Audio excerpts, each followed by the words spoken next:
এটি আমার জীবনে ঘটা সত্য এবং বাস্তব একটি ঘটনা। সেই রাতে আমি যখন 40 দিনের চিল্লা শেষ করে বাড়িতে ফিরছিলাম, তখন এরকম একটি ঘটনা আমার সঙ্গে ঘটে। তবে আমি সেটা শুরুতে বুঝতে পারিনি।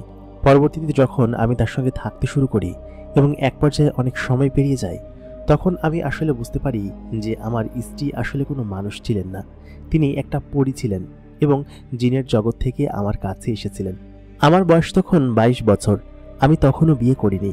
আমার এক বন্ধু একদিন মসজিদে আমাকে নিয়ে গিয়ে বললেন কি যে, আমাদের এইখান থেকে তাবলিগে যাবে, তুই যাবি নাকি? এর আগে আমি 3 দিনের চিল্লাই করেছি এবং 3 দিনের তাবলিগে গিয়েছি, কিন্তু এর বেশি কখনো যাওয়া হয়নি। আমাদের মসজিদে একদল তাবলিগের লোক এসেছিলেন। তেনারা বিকেলবেলা আমাকে এই দাওয়াত দিলেন। আমার সাধারণত নামাজ 5 ওয়াক্ত আমাদের মসজিদেই পড়া হতো, তবে আমাদের মসজিদ ছোট হবার কারণে কখনো কোনো চিল্লার লোকজন আসেনি। তো তাদের সঙ্গে কথা বলে আমার মনে হলো যে আমার চিল্লায় যাওয়া উচিত, এবং আমার সেই বন্ধুটি যাবে বলে আমিও সিদ্ধান্ত নিলাম যে আমিও 40 দিনের চিল্লায় যাব। এর আগে 3 দিন যাওয়া হয়েছে, যার কারণে 40 দিন কখনো যায়নি বলে আমি সিদ্ধান্ত নিয়েছিলাম যে আমি 40 দিনের জন্য চিল্লা থেকে ঘুরে আসি। বাড়িতে এসে আমি আমার ট্রাঙ্ক থেকে কিছু টাকা বের করলাম, কারণ আজকে রাতেই সন্ধ্যার পরে আমাকে টাকাগুলো জমা দিতে হবে এবং রাত্রের দিকে আমরা সকালে চিল্লার উদ্দেশ্যে রওনা দিব। আমরা আমাদের জেলা থেকে পাশের জেলা এবং তার পাশের জেলা এরকম করে কয়েকটা জেলা ঘুরে সমস্ত জায়গায় আমরা ইসলামের দাওয়াত পৌঁছানোর জন্য যাওয়ার সিদ্ধান্ত নিয়েছিলাম। এবং আমাদের যে কাফেলার যে মূল সঙ্গী ছিলেন তিনি একজন কামেল পীর ছিলেন এবং তিনি আমাদেরকে মূলত এই আসার জন্য দাওয়াত দিয়েছিলেন। আমাদের এলাকা থেকে আমরা দুইজনই, আমি এবং আমার বন্ধু যাচ্ছিলাম। আমি রাত্রেবেলা ওই ট্রাঙ্ক থেকে টাকা বের করে সন্ধ্যার পরপরই মসজিদের উদ্দেশ্যে রওনা দিলাম সমস্ত কিছু গুছিয়ে। আমি এই শহরে একাই থাকতাম, মানে ওই এলাকায়, ওই জেলা শহরটাতে আমি একাই থাকতাম।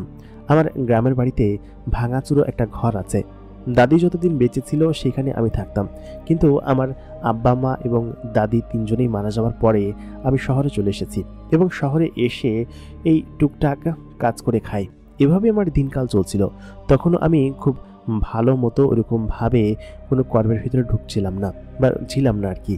তো আমি ওই টুকটাক টিউশনি করি অথবা ছাত্রদেরকে কোরআন শিখিয়ে টাকা উপার্জন করতাম। আমি ভেবেছিলাম যে বড় কোনো কিছু করব, কিন্তু আল্লাহ তাআলা আমার ভাগ্যে যে এরকম কোনো কিছু লিখে রেখেছেন সেটা আমি কখনো ভাবিনি।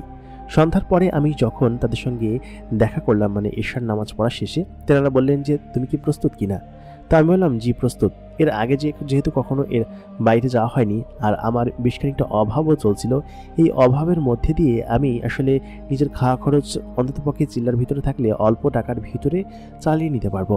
আমার বন্ধুও যাচ্ছিল, এই জন্য আমি আসলে সেটাতে রাজি হয়ে গিয়েছিলাম। আমরা ঠিক রাতের 10টার দিকে ওইখান থেকে রওনা দিলাম।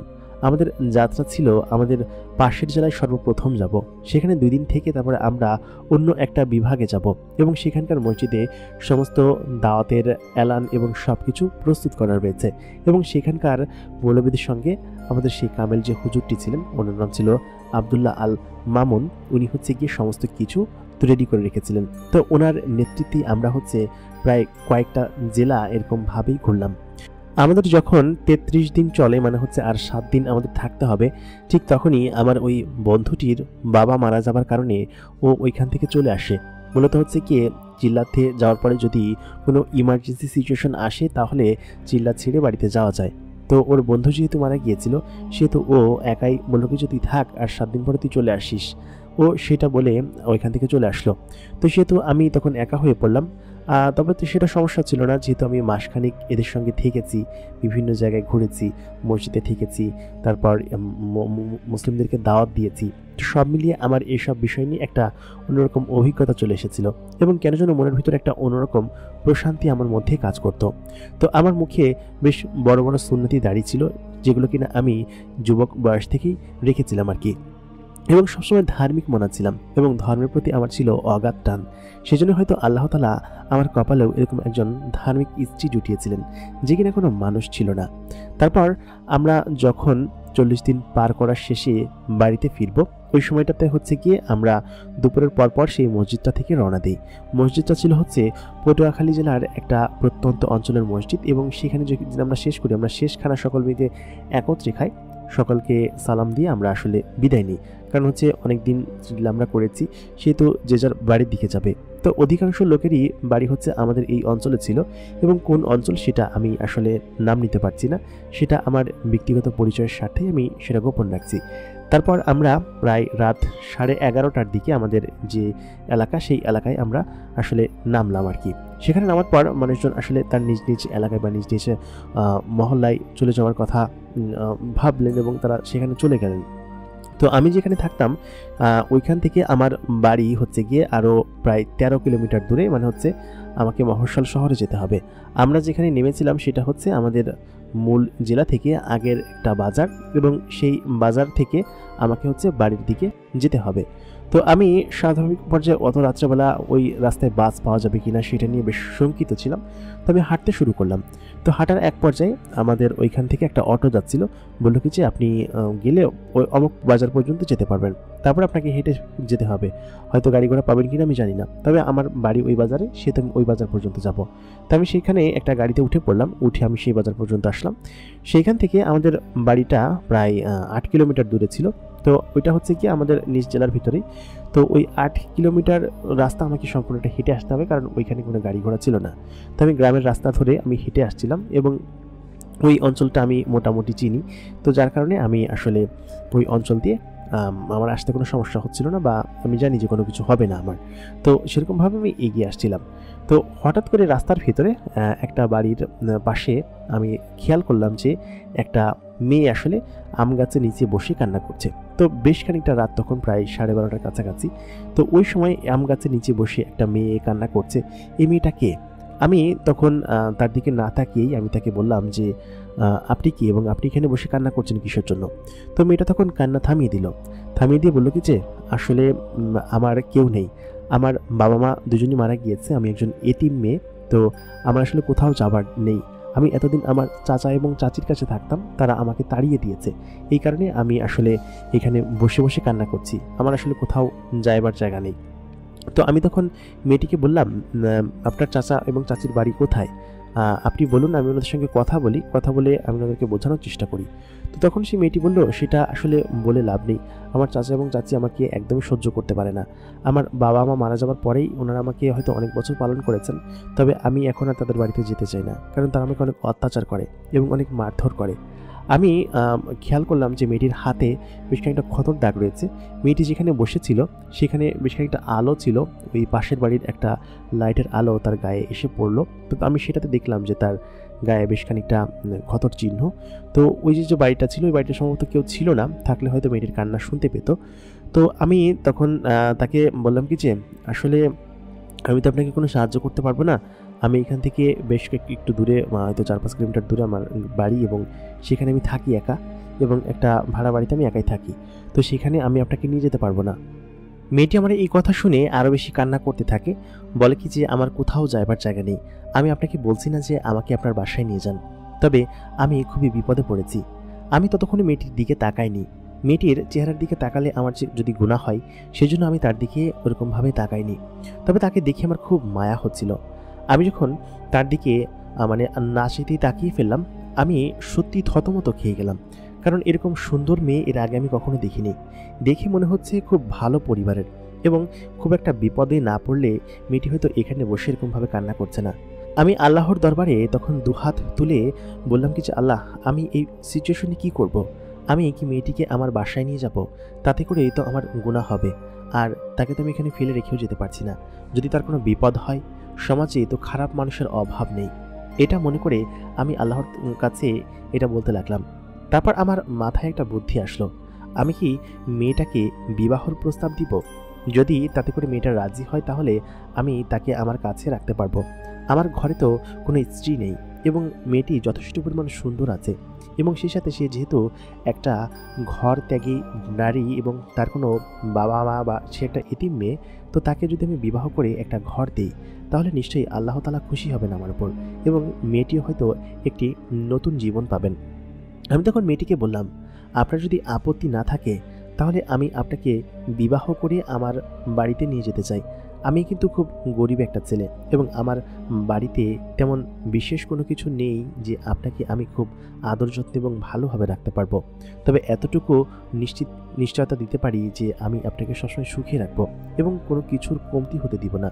আদর যত্ন ভালোবাসা আমার কাছ থেকে সবসময় বেশি পাবেন এবং আমি আল্লাহ তাআলার কাছে দোয়া করব যেন আমাদের দিন ফিরুক। মেয়েটি তখন আমাকে বলেন কি যে, আচ্ছা ঠিক আছে, আমি আপনাকে বিবাহ করতে রাজি আছি। এই প্রথম কোনো পুরুষ মানুষ পেলাম যে কিনা আমার পর কুনজর না দিয়ে আমাকে বিবাহ করার জন্য রাজি হলেন এবং আমাকে তার সঙ্গে নিয়ে গিয়ে কোনো খারাপ কাজ করার প্রস্তাবও আমাকে দিলেন না। আমি অনেক খুশি পেয়েছি আপনার এমন প্রস্তাবে। আমি আপনার সঙ্গে যেতে রাজি আছি। আমি জানি যে আপনি খুব ভালো একজন মানুষ এবং আল্লাহর নেক বান্দা। এটা বলতেই ও আমার সঙ্গে আসতে শুরু করলো। আমি তখন তাকে তার নাম জিজ্ঞেস করলাম। আমি তার দিকে তাকাচ্ছিলাম না, কারণ তার দিকে আমি এক পলক তাকিয়ে আমি চোখ সরিয়ে নিয়েছি, কারণ মেয়েটি ছিল হুরের মতো সুন্দর এবং সেটা দেখেই আমার একদম খারাপ অবস্থা হয়ে গিয়েছে। মেয়েটি বলল কি যে তার নাম হচ্ছে জান্নাত এবং সে এখানে অনেকক্ষণ যাবৎ বসে আছে। মানুষের দুনিয়ায় অনেক আগে এসেছে এবং এসে অনেক বিপদের সম্মুখীন হয়েছে, তবে আপনি আমাকে উপকার করেছেন। সে এরকমভাবে আমাকে বলল। তার প্রশ্নের কোনো কাউন্টার জবাব আমি দিলাম না। আমি বললাম, আজকে থেকে আপনি আমার সঙ্গে যেভাবে মন চায় সেভাবে থাকতে পারেন এবং আমি আপনাকে আগামীকালকে বিয়ে করব। তাই বলে আমি এবং মেয়েটি হাঁটতে হাঁটতে বাড়িতে চলে আসলাম। মেয়েটি যে খুব সুন্দর ছিল সেটা নিঃসন্দেহে একদম বলা যায় এবং তার কণ্ঠস্বর সব কিছু খুব দুর্দান্ত ছিল। আমি শুনে যেন পাগল হয়ে যাচ্ছিলাম। সে সুন্দর বলে যে তাকে আমি বিবাহের জন্য প্রস্তাব দিয়েছি এমনটা কিন্তু মোটেই না। মূলত তার দুর্দশা দূর করার জন্য এবং আমারও একটা বিবাহ করা দরকার সেটা অনেকদিন ধরে ভাবছিলাম। বিশেষ করে এই চিল্লায় গিয়ে আমাকে হুজুররা বলেছেন যে তুমি ফিরে একটা বিবাহ করে নিও একটা দিনদার মেয়ে দেখে। মেয়েটি কতটা ভালো তা আমি জানি না, তবে তার পোশাক আশাক এবং চালচলন কথাবার্তা দেখিয়ে তাকে ভালো মনে হচ্ছে। এক রাতের পরিচয়ে তাকে আমি বিবাহের প্রস্তাব দিয়ে ফেললাম। ভুল করেছি কিনা সেটা আস্তে আস্তে আমি ভাবতে লাগলাম, তবে সেরকম কোনো কিছু আমার মনে হলো না। পরদিন আমি যখন মেয়েটিকে রাত্রেবেলা বাড়িতে নিয়ে আসলাম, বাড়িতে এনে আমি আমার নিজের বিছানায় করে তাকে আমি ঘুমিয়ে দিলাম এবং আমি আমার ঘরের বারান্দায় ঘুমালাম আর কি। আমি যে ঘরটায় ঘুমাতাম সেটা ছিল একটা পরিত্যক্ত পুরান বাড়ি। এই বাড়িতে কেউ থাকতো না। বিল্ডিংয়ের একদম পেছনে একটা পরিত্যক্ত বাড়ি। সেই বাড়ির একটা ঘরের ভিতরে আমি থাকতাম এবং বারান্দায় আরেকটা খাট ফালানো ছিল। সেখানে মাঝে মধ্যে আমি বিশ্রাম করতাম। আমি সারা রাত মশার কামড় খেয়ে সেখানে শুলাম মেয়েটিকে ঘরের ভিতরে দিয়ে।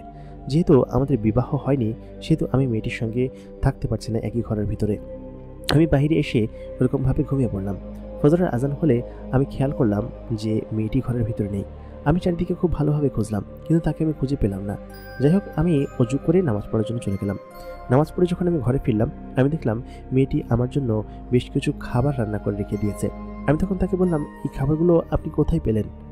খুব যে আহামরি খাবার ছিল এমনও না, এই শাক পাতা, ডাল ভাত, এই সব আর কি।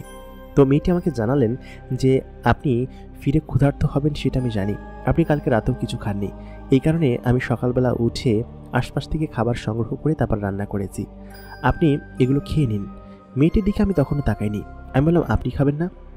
তখন সে বলল, আপনি খেয়ে বাঁচলে তারপর আমি খাবো। আমি বললাম, না না, এমনটা মোটেই ঠিক না। আমি অর্ধেক খাচ্ছি আর বাকি অর্ধেকটা আপনার জন্য রেখে দিচ্ছি, দয়া করে না বলবেন না। তারপর আমি সেগুলো খেয়ে উঠে পড়লাম। সকালবেলা উঠে আমি কাজের সন্ধানে বের হলাম। আমার সেই বন্ধুটির সঙ্গে আগে দেখা করলাম এবং বন্ধুটিকে বললাম যে এই ঘটনা, কালকে রাত্রে এরকম একটা মেয়েকে পেয়ে আমি বাড়িতে নিয়ে এসেছি, তাকে বিয়ে করার জন্য দুজন সাক্ষী লাগবে। তুই আমার সঙ্গে থাকিস সন্ধ্যার দিকে, ঠিক আছে? আমরা কাজী অফিসে গিয়ে বিয়ে করব, অথবা কোনো হুজুর ডেকে আমরা বিয়েটা করে নিব, ঠিক আছে? তো তখন ও বলল কি, যাচ্ছে ঠিক আছে, আমাদের এখানকার একজন হুজুর আছে না, উনি দরকার হলে আমাদের বিয়ে পড়াবেন, আর আমার আরেকটা বন্ধু আছে, ওকে নিয়ে দরকার হলে সন্ধ্যার দিকে আমরা বাদ মাগরিব তোদের বিয়েটা পড়াবো। যাই হোক, সারাদিন আমি এবং ও একসঙ্গেই ছিলাম এবং বিকেলের দিকে একটা কাজ পেয়েছিলাম আমরা। সেই কাজটা কমপ্লিট করে একটা মজুরির কাজ ছিল বাজারে, একটা ভ্যান থেকে কিছু জিনিস নামিয়ে দিতে হবে।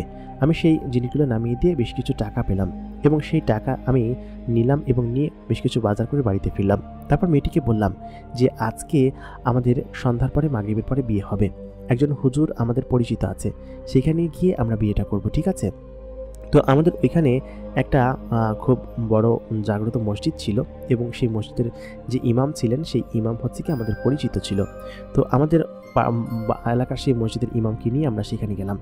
গিয়ে আমি সেখানে মেয়েটিকে বিয়ে করলাম এবং সকলে আমার জন্য দোয়া করলেন এবং তারা আসলে তখন বুঝতে পারিনি যে মেয়েটি কোনো মানুষ ছিল না। তো তারা ওই বিষয়ে কোনো সন্দেহ জ্ঞাপন করেনি। মেয়েটি লম্বা ঘোমটা টানা ছিল এবং আমার সঙ্গে তখন বিবাহ বন্ধনে আবদ্ধ হয়ে যায়। মেয়েটির সঙ্গে যখন আমার বিয়ে হয় আমি আসলে তখন আমার খুব টাকা পয়সা ছিল না, আমি খুব দরিদ্র ছিলাম এবং একবেলা খেতে পারতাম, দুই বেলা খেতে পারতাম না, এরকম করে আমার দিন যেত। তো ওই রাতের বেলা আমাদের যখন বাসর রাত ছিল, বাসর রাতে আমি যখন মেয়েটির সঙ্গে আমার নিজের ঘরে ঢুকলাম, বিছানায় যখন আসলাম, সত্যি কথা আমি মেয়েটির দিকে ওই সময় এত ভালো করে তাকাইনি। মেয়েটি যে এত সুন্দর এবং রূপবতী সেটা দু চোখে না দেখলে আসলে কোনোদিন বিশ্বাস করা সম্ভব না, কোনোদিনই সম্ভব না। মেয়েটি ছিল আসলেই অসম্ভব রূপবতী, আমি বানিয়ে বলছি না। মেয়েটি এত চমৎকার দেখতে, আমি সঙ্গে সঙ্গেই আসলে আমার চোখ দুটো নিচে নামিয়ে ফেললাম। তার চোখের দিকে তাকালেই আমার চোখ যেন ঝাপসা হয়ে আসছিল এবং আমি যেন এক প্রকার অন্যরকম ঘোরের মধ্যে ডুবে যাচ্ছিলাম। মেয়েটির চোখ দুটো ছিল একদম কাচের বলের মতো নীল এবং সেই সাথে তার চেহারা, সমস্ত অবয়ব ছিল অসম্ভব রকমের সুন্দর। আমি তখন মেয়েটিকে বললাম, মাশাআল্লাহ, আপনি অনেক সুন্দরী। মেয়েটির নাম জান্নাত ছিল। জান্নাত তখন আমাকে বলে উঠল যে আমি আপনাকে স্বামী রূপে পেয়ে আমি সত্যি অনেক খুশি। আপনি আল্লাহর একজন নেক বান্দা এবং খুবই ভালো মানুষ। আপনাকে স্বামী হিসাবে পেয়ে আমিও খুব খুশি। তাই বলে আমরা দুজন একে অন্যকে জড়িয়ে ধরলাম এবং আমরা ঘুমিয়ে পড়লাম।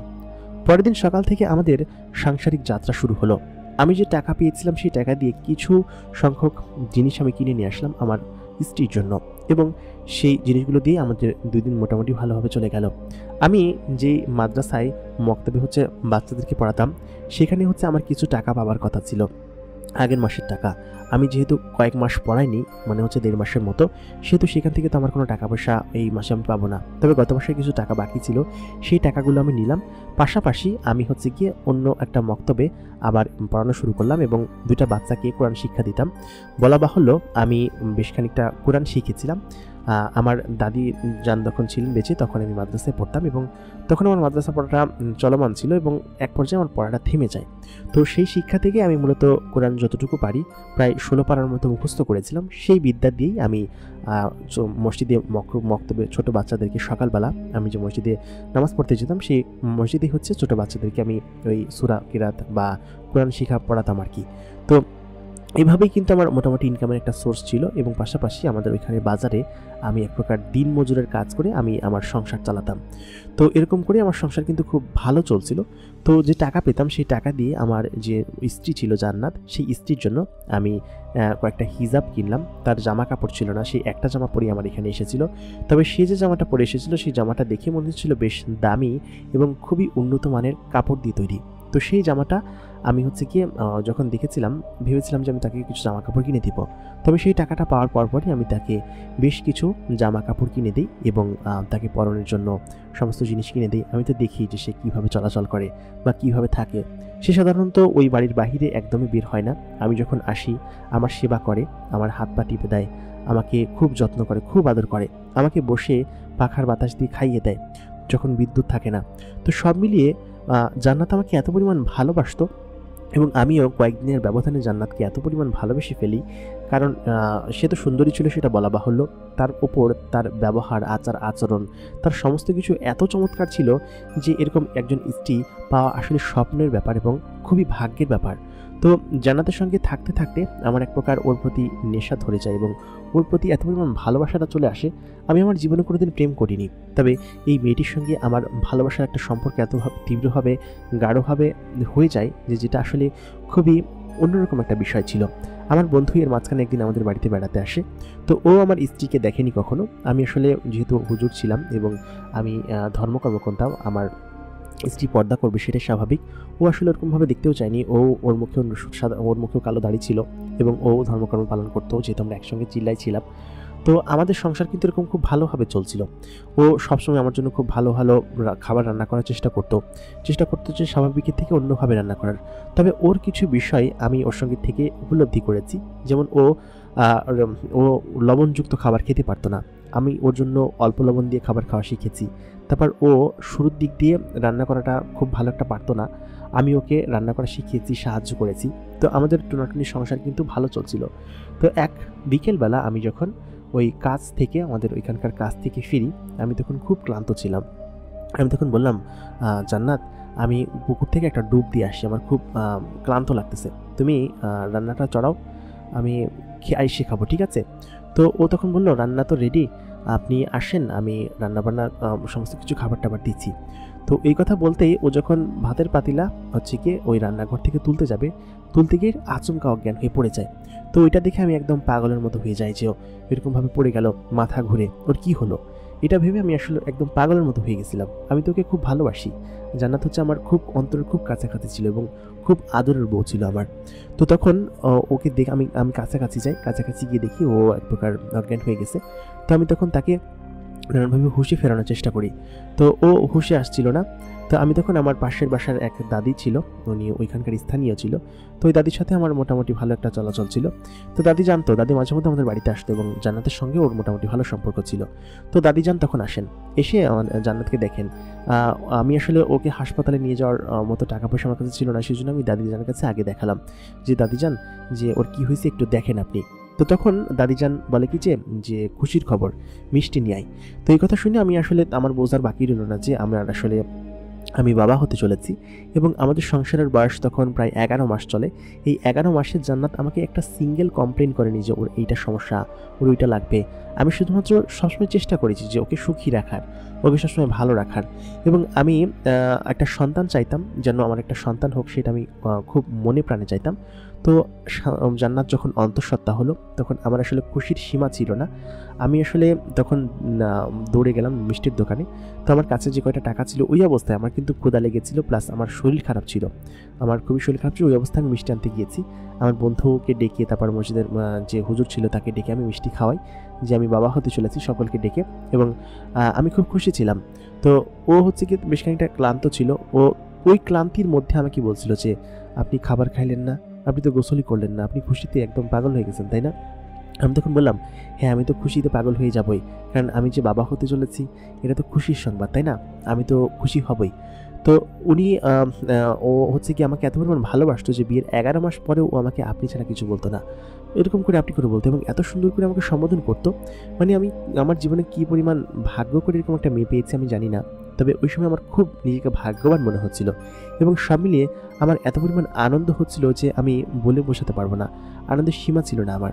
তো রাত্রেবেলা আমি ওকে হচ্ছে গিয়ে নিজের হাতে খাইয়ে দিলাম এবং আমি যখন বুঝতে পারলাম যে ও অন্তঃসত্ত্বা, তখন আমি নিজের হাতে ওকে খাইয়ে দিতাম। ওই দিন রাত থেকেই নিজের হাতে আমি সবসময় যত্ন করতাম। তো যাই হোক, আমার ওর যখন এরকমভাবে চলতে থাকে সময় এবং আস্তে আস্তে ওর পেট বড় হতে থাকে, আমার খুশিতে উচ্ছ্বাসতার যেন ধরে না আর কি। তো সব মিলিয়ে মাঝখানে সময়টা কীভাবে কেটেছে আমি জানি না। এই টোটাল সময়টাতে আমি সবসময় ওর সঙ্গ দিতাম, আমি তাড়াতাড়ি কাজ থেকে চলে আসতাম এবং ওকে প্রচণ্ড পরিমাণ ভালোবাসতাম বলেই ওর কষ্ট আমার সহ্য হতো না। তো যাই হোক, বেশ কয়েক মাস পরে, প্রায় 8-9 মাস পরে ও হচ্ছে কি আমার কন্যা সন্তানের জন্ম দেয় এবং আপনি বিশ্বাস করবেন না, এই সন্তানটা এত পরিমাণ ফুটফুটে সুন্দর ছিল এবং এত পরিমাণ আদরেবল যে তাকে দেখে আপনারা কেউই বিশ্বাস করতে পারবেন না যে এটা একটা মানুষের বাচ্চা। আমার বউ যেরকম সুন্দর ছিল, ঠিক তার থেকে কয়েক গুণ বেশি সুন্দর হচ্ছে আমার এই কন্যা সন্তানটি। তো ও ছিল আমার একদম অন্তরের খুব কাছে এবং খুব ভালোবাসার একটা জিনিস আর কি, আমার মেয়ে। তো আমি ওর নাম রাখি হচ্ছে গিয়ে আসিয়া। তো ও এত পরিমাণ সুন্দর ছিল যে ওর মার কাছে সবসময় থাকতো। ও যখন একটু একটু করে বড় হতে লাগলো, ঘটনার ক্রমে আমি আসলে ঘটনাটা যদি আমি ছোটো ছোটো করে বলি অনেক বড় হয়ে যাবে, তো যার কারণে আমি বড় করে বলার চেষ্টা করছি। তো ও এত সুন্দর ছিল এবং এত মায়াবী ছিল যে ওর প্রতি আমার কোনো সময় নজর সরতো না, ওকে আমি সবসময় আমার কাঁধে করে নিয়ে বেড়াতাম। তো আসিয়া যখন একটু একটু করে বড় হতে শুরু করে এবং ওর সমস্ত গ্রোথ বাড়তে শুরু করে, আমি দেখি যে অন্যান্য স্বাভাবিক 5টা মেয়ের মতো ও আসলে ওরকমভাবে বড় হচ্ছে না, ওর বড় হতে একটু টাইম লাগছে। তো ওর বয়স যখন 5 বছর হলো, তো 5 বছর হওয়ার সময় আমি খেয়াল করলাম ও স্বাভাবিক মেয়েদের মতো অতটা বড় হয়নি, বা ওর গ্রোথ তখনও 1-2 বছরের বাচ্চার মতো। ওর তখনও ও হয়তো পুরোপুরিভাবে দাঁত ওঠেনি, বা ওর মধ্যে একটা অলৌকিক বিষয় ছিল, ও প্রচণ্ড পরিমাণ মেধাবী ছিল এবং প্রচণ্ড পরিমাণ জ্ঞানী ছিল। ও যে জিনিস একবার দেখতো সে জিনিস একদম মুখস্থ করে ফেলতো একবার দেখেই, কোনো লেখা হোক, কোনো পড়া হোক বা যেটাই হোক। তো অন্যান্য সব বাচ্চাদের থেকে ও অনেকটা এগিয়ে ছিল। দেখতে ছোট ছিল বলে ওকে আসলে 6 বছর বয়সে স্কুলে ভর্তি নেয়নি। আমি ওকে চেয়েছিলাম স্কুলে ভর্তি করতে। তো পরবর্তীতে যেহেতু ওর মা নিজে আমার কাছ থেকে এরকম কোরআন তেলাওয়াত শিখেছে, আয়াতুল কুরসি শিখেছে, সমস্ত কিছু ছোটোবেলা থেকে কিন্তু শিখেছে ওর মা আমার কাছ থেকে, যতদিন পর্যন্ত আমার কাছে ছিল। তো ওর মা ওই শুরু থেকে ওকে ওরকমভাবে শিক্ষা দিয়েছে। আর ও বলেছে যে শোনো, ওকে ওরকম স্কুলে ভর্তি করার দরকার নাই, ওকে মাদ্রাসায় ভর্তি করো, ঠিক আছে? আর আরেকটু বড় হোক, ও তো বড় হয় নাই, ও আরেকটু বড় হোক। তো আমি বললাম কি আচ্ছা ঠিক আছে একটু বড় হোক, তবে ওর গ্রোথ এরকম কিছুর জন্য আমি তো বুঝতে পারতেছি না। তো আমার স্ত্রী বললো কি যে আচ্ছা সমস্যা নাই, আমাদের মেয়ে তো হোক। তো ওই কথা বলতে বলতেই আমার বউ আসলে তখন ঘোরায় পড়ে যাচ্ছিল। তো তখন আমি আবার ওকে ধরে ফেললাম। তো ধরে ফেলার পরে আমি তখন এবার তো বুঝতে পারলাম যে ওর আবার কি হয়েছে। তো আমি বুঝতে পারলাম যে ও আবার অন্তঃসত্ত্বা এবং আমাদের আরেকটা সন্তান হবে। তো সেটা আমি যখন ওকে বললাম যে এটা কি সত্যি, তো তখন বললো হ্যাঁ, আমি বেশ কয়েকদিন ধরে এটার আলামত টের পাচ্ছি যে আমাদের আবার আরেকটা সন্তান হবে। তো আমি আসিয়াকে নিয়ে খুব খুশি ছিলাম এবং সেইটার সাথে সাথে ওকে নিয়ে আসলে আরেকটা সন্তান হবে আমাদের, এটা নিয়ে আমি আরও বেশি খুশি ছিলাম। কারণ হচ্ছে বেশ কয়েক বছর মাঝখানে কেটে গিয়েছে, 6 বছর আমাদের অন্য দ্বিতীয় সন্তান হয় না। যদিও আসিয়াকে নিয়ে আমরা খুব খুশি ছিলাম, তবু আল্লাহ আমাদেরকে আরেকটা সন্তান দিলেন। এই সন্তান নিয়ে আমরা আসলে খুব খুশি ছিলাম এবং অন্যরকম একটা আনন্দের মধ্যে দিয়ে আমাদের পরিবার যাচ্ছিল আর কি। তো যাই হোক, এর মাঝখানে আসিয়া হচ্ছে গিয়ে কথা বলা শেখে এবং সমস্ত কিছু ও আসলে অন্যভাবে মেনটেন করে সবার থেকে। তো ওকে আমি মাদ্রাসায় ভর্তি করিয়ে দিই। আমাদের মাদ্রাসাটা ছিল হচ্ছে আমাদের বাড়ির পাশেই একটা মহিলা মাদ্রাসা ছিল, সেই মক্তব ছিল আর কি। তো মক্তব হচ্ছে কি ওকে ভর্তি করায়, ওকে আমি প্রত্যেকদিন দিয়ে আসতাম আর নিয়ে আসতাম। তো এর মাঝখানে আমার যে বউ ছিল, সে বউ হচ্ছে গিয়ে আমাকে বলতে গিয়েছে আপনি তাড়াতাড়ি চলে আসেন, ওরা নাকি একা একা ভালো লাগে না। ইদানিং ওকে কেউ ফলো করে এবং ওকে ওর দিকে বদনজরে তাকায়, এরকমভাবে বললো আমাকে। তো আমি তো আসলে বুঝতে পারছিলাম যে ও এলাকার মানুষজন ভালো না এবং আমরা কিন্তু এই বাড়িতে বহু বছর ধরে আছি। আমাদের যে ভাড়াটিয়া ছিল, মানে হচ্ছে মালিক পক্ষ ছিল, সেই মালিক পক্ষ আমাকে খুব স্নেহ করতেন এবং বলতেন তুমি খুব ভালো। তো সেই মালিক মাঝে মধ্যে আসতেন আমাদের বাড়িতে। তো আচমকা আমাদের উপর যে এরকম শনি নেমে আসবে সেটা কিন্তু আমরা ভাবতে পারিনি। বিষয়টা এমন দাঁড়ায় যে আমি হচ্ছে কি ওদিন মাদ্রাসা থেকে বাড়িতে ফিরি আমার মেয়েকে নিয়ে। তো আমার স্ত্রী কিন্তু তখন অন্তঃসত্ত্বা, প্রায় 11 মাস চলে, তখনও কিন্তু আমার স্ত্রীর হয়নি আর কি, মানে সন্তান ডেলিভারি হয়নি। তো এটা ভেবে আমি একটু খটকার মধ্যে ছিলাম। আমার স্ত্রী বললো কি যে এটা নিয়ে তুমি চিন্তা করো না, এর আগেরটা যেহেতু স্বাভাবিকভাবে হয়েছে, এটাও হবে, 11 মাস পার হয়ে গিয়েছে, ও এখন পর্যন্ত সন্তান প্রসব করছে না। তো আমার সেই দাদিও মনে করেন যে এক প্রকার চিন্তার মধ্যে ছিল যে 11 মাস হয়ে গেল, এখন পর্যন্ত সন্তান প্রসবের কোনো নামগ্রন্থ নেই, ব্যাপারটা কি? তো আমি তখন বললাম যে এসব বিষয় নিয়ে তোমরা চিন্তা করো না। তো আমার সেই দাদি আবার বললেন কি যে এক কাজ কর, তুই ওই আমাদের এখানে কামেল পীর আছে, ওই পীরকে নিয়ে আয়, উনি পানি পড়া দিলে হয়তো কোনো একটা কিছু হবে। কারণ হচ্ছে এতদিন পার হয়ে গেল, তারপর আবার তোর স্ত্রী ইদানিং অসুস্থ থাকে, তো সব মিলিয়ে তুই এক কাজ কর, ওই কামেল পীরকে ডেকে নিয়ে আয়। তো আমি দাদির কথা শুনলাম, শুনে আমি ওই দিন রাত্রেবেলা হচ্ছে এশার নামাজ পড়ে আমি আমার সেই বন্ধুকে সমেত করে আমি সেখানে গেলাম। তো যাওয়ার পরে আমি আসলে সে কামেল পীরকে বললাম কি যে এরকম আমার স্ত্রীতে এরকম 11 মাস অন্তঃসত্ত্বা এবং এখন পর্যন্ত আসলে তার সন্তান প্রসব হচ্ছে না। তো এই কথা বলতেই হুজুর তখন আমার দিকে আর চোখে তাকালেন, বললেন কি যে তোমার স্ত্রী মানে 11 মাস তো এটা অসম্ভব ব্যাপার, কারণ মানুষের সন্তান তো কোনোদিন 8-9 মাসের বেশি থাকে না, সর্বোচ্চ 10 মাস 10.5 মাস এর মধ্যেই সন্তান ডেলিভারি হয়ে যায়, এটা তো একটু অন্যরকম বিষয়। হুজুর আমাকে এটা বলে মসজিদের ভেতরে চলে গেলেন। আসলে হুজুর কি বোঝাতে চাচ্ছেন সেটা আমি বুঝতে পারিনি বা আমি জানিও না। তো হুজুর আমাকে তখন বললেন তাড়াতাড়ি চলো। তো আমি বললাম যে কোথায় যাব? তো তিনি বললেন যে কেন, তোমার বাড়িতে তোমার স্ত্রীকে দেখতে হবে। তো হুজুর তখন আমাকে সঙ্গে করে আমার যে বন্ধু ছিল সেই বন্ধুকে সঙ্গে করে আমরা 3 জন আমাদের বাড়িতে আসলাম।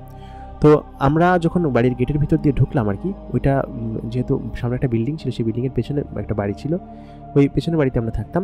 তো সেই পেছনে যখন আমি আসলাম, ওই হুজুর আসলে আমার স্ত্রী তখন বারান্দায় বসেছিল, হুজুরকে দেখে সঙ্গে সঙ্গে আমার স্ত্রী ঘরের ভিতরে ঢুকে গেলেন। তো ঘরের ভিতরে ঢুকে দরজা লাগিয়ে দিলেন। দরজা লাগিয়ে দেওয়ার পরে আমি তখন ঘরের ভিতরে আসলাম, এসে বললাম কি যে দরজা খোল, আসিয়া ঘরের ভিতর থেকে দরজা খোল, তো মা, তোর মা কই? তো ও কোনো সারা শব্দ দিচ্ছিল না। ওর মা নিশ্চয়ই ওকে বলছিল যে দরজা না খোলার জন্য। আর হচ্ছে কি আমি বললাম জান্নাত, আমি, দরজা খোলো, আমি আসছি। তো তো তখন উনি জান্নাত ভেতর থেকে বলল, ওনাকে চলে যেতে বলো, উনি এখানে আসছে কিসের জন্য, ওনাকে দ্রুত এখান থেকে চলে যেতে বলো, না হলে কিন্তু আমি চিৎকার চেঁচামেচি করবো। তো জান্নাত এরকম করতেছিল কিসের জন্য আমি জানি না। তো আমি অনেকক্ষণ দরজা গোতাগতি করলাম। তো জান্নাত বললো যে ওনাকে চলে যেতে বলো, ওনাকে যেতে বলো, তাহলে আমি বাইরে আসবো, তাছাড়া আমি আসবো না, আমি ওনার কাছে যাব না। তো হুজুরের আসলে আর কিছু বোঝার বাকি রইল না। হুজুর তখন বললেন যে আসলে তোমাকে কি বলবো, তোমাকে আসলে বলার কিছু নেই, তুমি বাইরে আসো, আমি সমস্ত ঘটনা বলতেছি। তো আমি তখন বললাম কি ঘটনা। তো তখন ওই হুজুর বললেন কি যে আসলে তুমি যার সঙ্গে সংসার করতেছো সে আসলে কোনো মানুষ না, সে হচ্ছে একটা জিন আর কি, এবং একটা মেয়ে জিন। আমি এই কথা উনি এই কথা বলতেই আমি তখন বললাম যে আপনি আমার সাথে মজা করতেছেন নাকি, আমি জান্নাতের সঙ্গে সংসার করতেছি আজকে প্রায় 8 বছরের কাছাকাছি, ও একটা মেয়ে জিন কীভাবে হবে, আর জিন হইলে আমি টের পেতাম না এতদিন। তো হুজুর তখন বললেন যে তুমি তো টের পাবা না, টের তো পাবা আমি, কারণ আমি এসব বিষয় জানি এবং জিনেদের উপস্থিতি বুঝতে পারি। তুমি যখন বললে যে 11 মাস, এটা শুনেই আমার খটকা লাগছিল যে 11 মাস তো কোনো মানুষের সন্তান এতদিন কোনো দিন পেটে থাকে না, এটা জিনের সন্তান ছাড়া কোনোদিনই সম্ভব না, কারণ 13 মাস লাগে একটা জিনের সন্তান প্রসব হতে, এবং এটা 11 মাস, তার মানে এখনও 2 মাস বাকি আছে তোমার সন্তান প্রসব হতে। এবং তোমার স্ত্রীর যে কায়দা কালাম আমি দেখলাম, তাতে করে সে কোনো মানুষ না, এটা তুমি ধরে রাখো।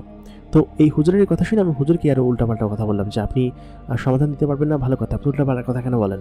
তো হুজুর তখন বলেন যে আমার কথা মিলিয়ে নিও, তুমি যাও, তুমি তোমার স্ত্রীর প্রতি তুমি নজর রাখো, তারপর তুমি দেখো। তো আমি তখন বাড়িতে চলে আসি, আমার বন্ধুকে বলি কি যে বন্ধু এটা কী হবে, আমি তো কিছু বুঝতে পারতেছি না।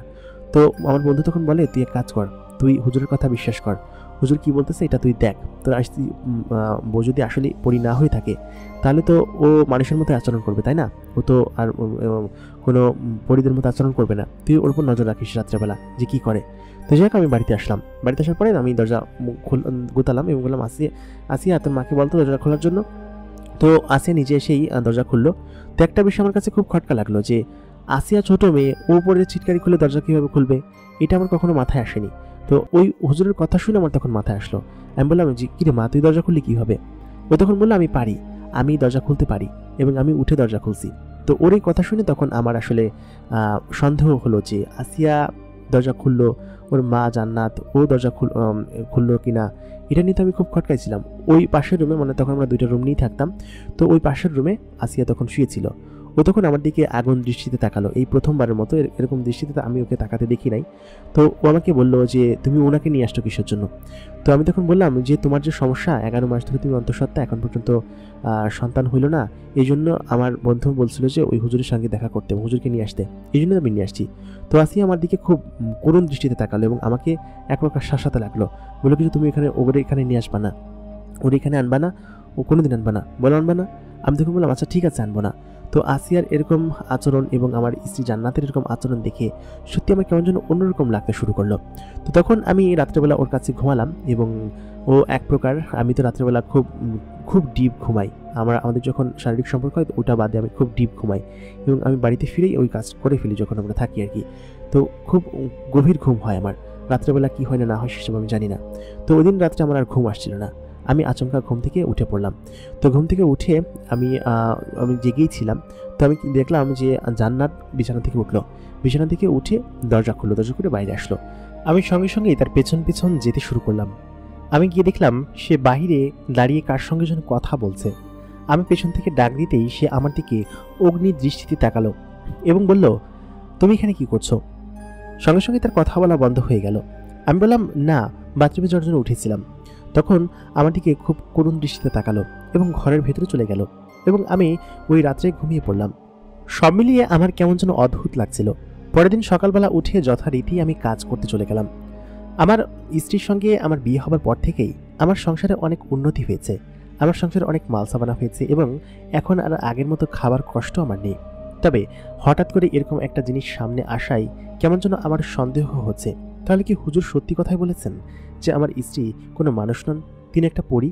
সব মিলিয়ে আমার কেমন যেন একটা অন্যমনস্ক সারা দিন কাটলো। বিকেলবেলা কাজ শেষ করে আসরের নামাজ পড়ে আমি বাড়িতে ফিরলাম। বাড়িতে ফিরে বেশ খানিকক্ষণ পরে খেয়াল করলাম মসজিদ থেকে বেশ কয়েকজন ইমাম এবং হুজুর আমার বাড়িতে এসেছেন। সঙ্গে সেই কামেল পীরটি ছিলেন যিনি কিনা সেদিনকে আমাকে বলেছিলেন যে আমার স্ত্রী কোনো মানুষ নন, তিনি একটা পরী। এই কথা বলায় আমি সেদিনকে তারপর রাগ করেছিলাম, তবে তিনি আজকে সমস্ত হুজুর সমেত আমাদের বাড়িতে এসেছেন। আমি তার কাহিনী কিছু বুঝতে পারছি না, তিনি এখানে কি চাচ্ছেন। তিনি সঙ্গে সঙ্গে আমাকে বললেন যে তোমার বাড়িতে আমরা খোঁজ করব এবং তোমার স্ত্রীর সঙ্গে আমাদের কথা বলা প্রয়োজন। তখন ঘরের ভেতর থেকে জোরে জোরে চিৎকারের শব্দ ভেসে আসলো। বলল কি যে ওনারা যদি ঘরের ভিতর প্রবেশ করে তাহলে কিন্তু আমি সকলের ক্ষতি করব, ওনাদেরকে এখান থেকে যেতে বলো তুমি। এই প্রথমবারের মতো ও আমাকে তুমি করে বলল। আমি কিছুই বুঝতে পারছিলাম না যে কি ঘটলো। আমাকে সঙ্গে সঙ্গে ওনারা ধাক্কা দিয়ে ঘরের ভিতরে ঢুকে গেলেন, এক প্রকার দরজা ভেঙেই।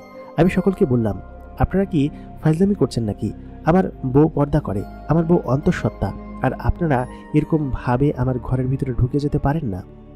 তখন তেনারা বললেন যে আমার মহল্লায় কোনো জিন অন্তত পক্ষে থাকতে পারবে না।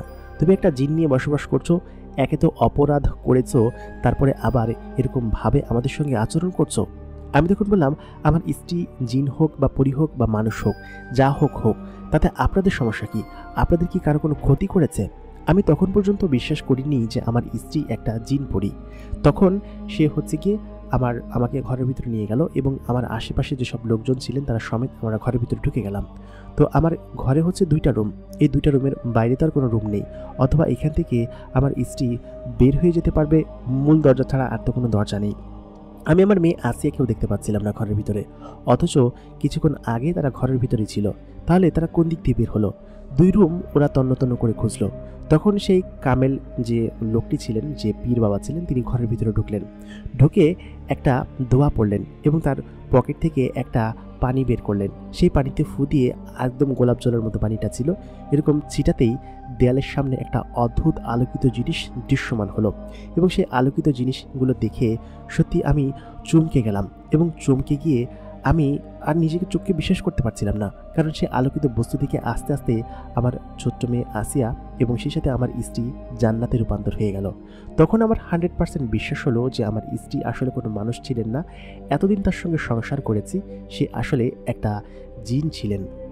তবে সেটা নিয়ে আমার কোনো আক্ষেপ নেই। ওরা আমার স্ত্রীকে কষ্ট দিতে লাগলো। আমি তখন বললাম যে আপনারা ওকে কষ্ট দিবেন না, ও জিন হোক মানুষ হোক, যা ইচ্ছা তাই হোক, আমার স্ত্রী এবং আমার কন্যা, আমি ওর সঙ্গে থাকবো এবং আপনারা যদি সমস্যা হয় তাহলে আমরা এলাকা ছেড়ে চলে যাব। আপনারা দয়া করে ওর সঙ্গে এরকম খারাপ ব্যবহার করবেন না। তখন সেই কামেল লোকটি এসে বলেন কি যে তুমি এরকম একটা কাজ করতে পারো না, তুমি একটা জিনকে বিয়ে করেছো, যেটা কিনা শরীয়তে একদমই নেই। আমি তখন বললাম, আমি যা ইচ্ছা করি। কারি সাহেব, আপনি এরকম কথা বলার কে? আর ওরা আমার স্ত্রী সন্তান, আমি ওদেরকে নিয়ে যেভাবে থাকি, আপনাদের কি? তখন ওইখানকার হুজুররা আমাকে নানানভাবে খারাপ কথা বলতে লাগলেন যে তুমি কারি সাহেবের উপর কথা বলছো, তোমার এত বড় সাহস হয়ে গিয়েছে।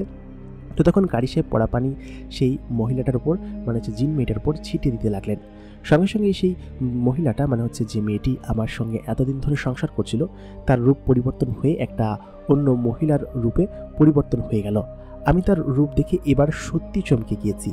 তার মানে এতদিন সে আমার সাথে যে রূপ ধরে থাকছিল, সৌন্দর্য রূপ বা যেরকম ধরে রূপ ধরে থাকছিল, সেটা আসলে তার আসল রূপ ছিল না। তো তখন কারি সাহেব বললেন, তুমি জানো না, তুমি একে চেনো না, এ হচ্ছে খুব পুরাতন এবং বৃদ্ধ একজন মহিলা জিন, মাঝ বয়সী একজন মহিলা জিন। সে তোমার সঙ্গে এখানে থাকার জন্য এসেছে এবং তোমার সঙ্গে সংসার করছে। আমি তখন বললাম, তাতে দোষ কোথায়? মহিলাটিকে দেখতে যে কুষ্ঠিত এমন না, তবে স্বাভাবিক মানুষের থেকে একটু ভিন্ন।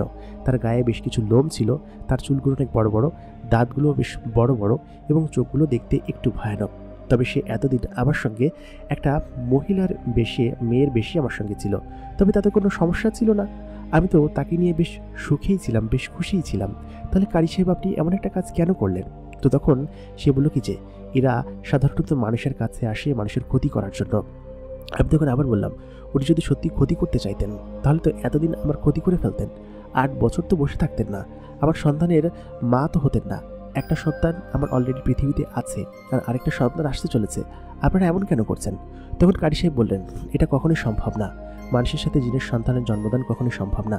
তখন আমি বললাম, কারি সাহেব, আপনি কি নিজে কখনো জিনের সাথে সহবাস করেছেন, অথবা এমন নজির দেখেছেন যে মানুষের সঙ্গে জিনের সহবাস করলে তখন তার সন্তান হয় না? তো তিনি বললেন কি যে আমি কখনো করিনি, তবে এটা কোনো বিধানে নেই। আমি তখন বললাম, কোনো বিধানে নেই, তাহলে আপনি কিভাবে জানেন? তো তখন আমার সেই জিন বউকে ওনারা কষ্ট দিতে লাগলেন এবং বললেন, তুই এখান থেকে যাবি কিনা বল। তো আমার বউয়ের পেটে তখন সন্তান ছিল, সেটা আমি দেখতে পাচ্ছিলাম। তার পেট আরও বেশি ফুলেছিল যখন সে তার আসল রূপে আসলো। সে আমাকে বললেন যে দেখো, আমি আসলে তোমাকে ধোঁকা দেওয়ার জন্য তোমার কাছে আসিনি, আমি সত্যিই একা, আমার বাবা মা নেই। আমি জিনের ওইখান থেকে বিতাড়িত হয়েছিলাম। আমাদের যে জগৎ ছিল সেখান থেকে বিতাড়িত হয়ে আমি মানুষের জগতে এসেছিলাম। তোমাকে সেদিন দেখে সত্যি আমার খুব ভালো লেগেছিল এবং তোমার সঙ্গে সারা জীবন কাটাবো সেই পরই করেছিলাম। তবে তোমাকে ধোঁকা দেওয়ার কোনো ইচ্ছাই আমার ছিল না। সেদিন রাত্রে তুমি যখন ওদিক দিয়ে খুব সুন্দরভাবে কোরআন তিলাওয়াত করতে করতে আসছিলে, তোমাকে দেখে আমার তোমার প্রতি ভালো লাগার সৃষ্টি হয় এবং তুমি যে সেদিন আমাকে বিয়ের প্রস্তাব দেবে সেটা আমি ভাবতে পারিনি। সেটা আমার জন্য ছিল একটা অন্যরকম বিষয়, যার কারণে আমি তোমার কাছে একটা সুন্দরী মেয়ের রূপ ধারণ করে এসেছিলাম এবং তুমি আমাকে বিয়ের প্রস্তাব দিলে। আমি ভেবেছিলাম তোমার সঙ্গে সারা জীবন থাকবো, তবে এখন মনে হচ্ছে এরা আমাকে তোমার সঙ্গে থাকতে দিবে না। আমি তখন বললাম, ওরা যা ইচ্ছা করুক, তুমি আমাকে ছেড়ে কখনো যেও না। আমি তোমার সঙ্গে থাকতে চাই এবং আমি তোমাকে খুব ভালোবাসি। আমি তার আসল রূপ দেখেও তার প্রতি ভালোবাসার জন্য একটুও কম ছিল না, কারণ আমি যে তাকে ভালোবেসে ফেলেছি, আর তার সুন্দর রূপ হোক আর যাই হোক। তখন কারি সাহেব বললেন, তুমি ধোকায় আছো, ও তোমাকে ধোকা দিয়েছে, আর এই সন্তানগুলো আমি যতটুকু বিশ্বাস করি যে সন্তানগুলো তোমারও না নিশ্চয়ই। আমি তখন বললাম, আমরা এখান থেকে খুব দূরে চলে যাব, আপনি ওকে যেতে দিন। কারি সাহেব বললেন, ওকে কোনোভাবেই যেতে দেওয়া যাবে না এবং ওকে আমরা এখান থেকে বিতাড়িত করেই ছাড়বো, আর কোনোদিন যদি এখানে না আসতে পারে। তাই বলে ওকে নানানভাবে কষ্ট দিতে লাগলেন। সঙ্গে আমার মেয়েটাও খুব কষ্ট পাচ্ছিল। আমি সঙ্গে সঙ্গে খেপে গেলাম। খেপে গিয়ে সঙ্গে সঙ্গে সকলের উপর হামলা করে বসলাম এবং আমার পরি স্ত্রীকে বললাম যে তুমি আমার সন্তানকে নিয়ে এখান থেকে চলে যাও, তুমি অন্য কোনো সময় আমার সঙ্গে অন্য কোনো জায়গায় দেখা করো, আমরা এখানে থাকবো না। এটা বলার সঙ্গে সঙ্গেই সেখানকার একটা বিকট আলো হয়ে আমার স্ত্রী এবং আমার সন্তান গায়েব হয়ে গেল। ততক্ষণে হুজুরকে আমি ধাক্কা মেরে ফেলে দিয়েছি এবং হুজুর উঠে বললেন কি যে তোর এত বড় সাহস। তাই বলে আমাকে একটা জায়গায় বেঁধে ফেলা হলো এবং বেশ খানিকটা মারধর করা হলো। বললো কি যে তুই একে তো অপরাধ করেছিস, তারপর আবার এগুলো বলাবলি করছিল। ঠিক তখনই সেখানে আমার বন্ধু উপস্থিত হলো। আমার বন্ধু জানতে পারলো যে আমাকে আটকা হয়েছে এবং বাধা হয়েছে। তখন আমার বন্ধু এক প্রকার জোর জবরদস্তি করে আমাকে খুললো এবং তাদেরকে এক প্রকার হুমকি ধামকি দিয়ে আমাকে সেখান থেকে ছাড়িয়ে নিয়ে গেল। তারপর বললো কি যে তুই এক কাজ কর, তুই ভাবিকে নিয়ে এখান থেকে পালিয়ে যা, কোনো একটা জায়গায় চলে যা, যেখানে গেলে তোরা শান্তিতে থাকতে পারবি এবং ভালো থাকতে পারবি। বেশ খানিকক্ষণ পরে আমার সামনে একটা আলো উপস্থিত হলো এবং আমি দেখলাম হাওয়া থেকে একটা আলো নিচের দিকে নেমে আসছে, সঙ্গে আমার ছোট্ট মেয়েটি এবং আমার স্ত্রী। তাদেরকে দেখে আমি খুশি হয়ে গেলাম এবং তার কাছে এগিয়ে গেলাম। ততক্ষণে সে জান্নাতের সেই রূপেই এসেছে আমার কাছে, মানে এতদিন তাকে যে রূপে দেখেছি, কিন্তু তার আসল রূপটা আমি দেখে ফেলেছি। আমি তখন তাকে বললাম যে তুমি তোমার আসল রূপে ফিরে আসো, কষ্ট করে তোমার রূপ পরিবর্তন করতে হবে না। ও তখন বলল, রূপ পরিবর্তন করতে আমার কোনো কষ্ট হয় না, তুমি যে আমাকে এত ভালোবাসো সেটাই আমার জন্য অনেক, চলো আমরা এখান থেকে চলে যাই। এখানকার মানুষজন জেনে গিয়েছে বিষয়টা এবং আমি তোমাকে বলতে চেয়েছিলাম যে আমি একটা পড়ি, তবে তুমি আমাকে এত পরিমাণ ভালোবাসো। আমি সবসময় ভয়ে থাকতাম যদি তুমি এটা শুনে যদি বলো যে আমাকে তুমি ছেড়ে দিবে, সেই কারণে আমি তোমাকে বলতে সাহস পাইনি, তুমি আমাকে মাফ করে দিও। হ্যাঁ, আমি তখন বললাম যে এখানে মাফ করার কিছু নেই, আমি তোমাকে খুব ভালোবাসি, তুমি পরি হও বা মানুষ হও, আমার সন্তান এবং তোমাকে খুব ভালোবাসি, চলো আমরা এখান থেকে চলে যাই। তাই বলে ও আমাকে সেখান থেকে নিয়ে অদ্ভুত একটা জায়গায় চলে গেল, যে জায়গায় আসলে কোনো মানুষের লোকালয় নেই। এবং এরপরে আমি মাঝে মধ্যেই আমার এই এলাকায় আসি আমার বন্ধুর সঙ্গে দেখা করতে। এখন আমি যখন আপনাদেরকে ঘটনাটা লিখে পাঠাচ্ছি, আমার এই বন্ধুর মাধ্যমেই ও হচ্ছে গিয়ে আমাকে এই ঘটনাটা লিখে পাঠানোর জন্য বললো আর কি। সেজন্য আমি এই চ্যানেলের মাধ্যমে আপনাদেরকে আমার জীবনের ঘটনাটা শেয়ার করলাম। এর পরবর্তীতে 2-1 মাস পরেই আমার সেই সন্তান পৃথিবীতে ভূমিষ্ঠ হয়েছিল এবং আমরা এখন যেখানে আছি খুব শান্তিতে আছি। আমি শুধুমাত্র এতটুকু আপনাদের উদ্দেশ্যে বলতে চাই যে যে যেরকম আছে তাকে সেরকম থাকতে দিন না। সে মানুষের সঙ্গে থাকুক বা জিনের সঙ্গে থাকুক সেটা তার বিষয়, তবে এই এলাকার মানুষ আমার সঙ্গে যে খারাপ আচরণটা করেছে, আমাকে আমার নিজ এলাকা থেকে বিতাড়িত করেছে, এটার শাস্তি তারা একদিন এই আল্লাহর জমিনে পাবে এবং আমি সেটা লিখে দিলাম। আপনারা আমার জন্য সবাই দোয়া করবেন এবং আমরা যেন সুখে শান্তিতে থাকতে পারি, সেই দোয়াটুকুই আপনাদের কাছে চাই। প্রিয় দর্শক, আমাদের আজকের ঘটনাটা এই পর্যন্তই ছিল। ঘটনাটি আপনাদের কাছে কেমন লাগলো কমেন্ট করে জানাতে ভুলবেন না। আসলে আমাদের সমাজের মানুষরা শুধু অন্যের বিষয়ে নাক গলা এবং খুব খারাপ কাজ মানুষের সঙ্গে করে ফেলে। তো সেহেতু তারা তাদের মতো ছিল, তারা তো কারো কোনো ক্ষতি করছিল না, সেটা তাদের মতো তারা থাকতে দিতেন। তো ওই লোকটির ভুল হয়েছিল যে ওই কারি সাহেবের কাছে যাওয়া এবং তাকে বাড়িতে নিয়ে আসা, এসব জিনিস সম্পর্কে বলা। তার উচিত ছিল ডাক্তারের কাছে যাওয়া। তো যেহেতু হয়তো ভাইটি অতটা আধুনিক ছিল না অথবা ইসলাম মানা ছিল, যার কারণে তার আসলে ওই সব বিষয় চিন্তায় আসেনি। তো সব মিলিয়ে আমি তার জন্য দোয়া করি, আপনারা তার জন্য দোয়া করবেন যেন তারা সুখে শান্তিতে থাকতে পারে। তো আজকের ঘটনা এই পর্যন্ত ছিল। ঘটনাটি ভালো লাগলে আমাদেরকে লাইক করবেন, কমেন্ট করে জানাবেন যে ঘটনাটি কেমন লাগলো এবং আমাদের সঙ্গে থাকুন, আমাদের চ্যানেলটিকে সাবস্ক্রাইব করে। দেখা হবে পরবর্তী এপিসোডে। খুদা হাফেজ।